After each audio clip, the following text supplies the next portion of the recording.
तीन उद्योग धंधे यहाँ बड़े फल फूल रहे हैं। पहला है अवैध शराब का कारोबार। गांव गांव में लड़कों के पास रोजगार का ये नया साधन खड़ा हो गया है, जहां शराबबंदी के नाम पर दुकान बंद है, होम डिलीवरी चालू है। और होम डिलीवरी कर कौन रहा है?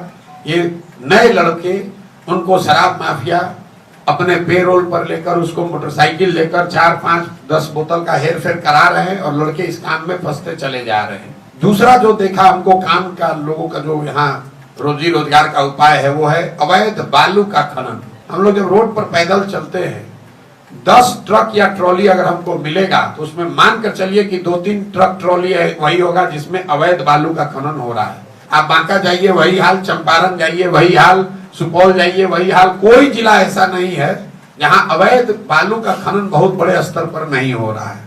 और तीसरा एक और यहाँ माफिया जो नया शुरू हो गया, जिसकी चर्चा कम हो रही है, वो है अनाज माफिया।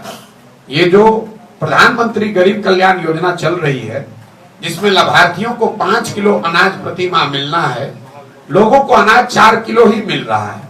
ये 20% की जो चोरी हो रही, कहाँ जा रहा है पैसा?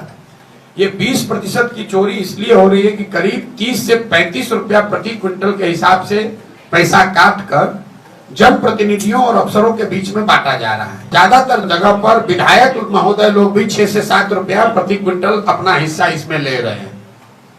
और ये अनाज को जो पैसे में कन्वर्ट करने का सिस्टम है, भाई जो अफसर पैसा ले रहा है, जनप्रतिनिधि पैसा ले रहा है, अनाज तो ले नहीं रहा है। तो ये हर जिले में ये अनाज के नए माफिया पैदा हो गए हैं, जो इस अनाज को एक तरीके से इकट्ठा करते हैं, उसको पैसे में कन्वर्ट करते हैं, कुछ पैसा अफसर और जनप्रतिनिधि तक पहुंचाते हैं, कुछ खुद का रखते हैं, और फिर उसी अनाज की रिसाइकलिंग करके फिर उसी लाभार्थी को अगले महीने फिर उसी अनाज को बेचा जाता है।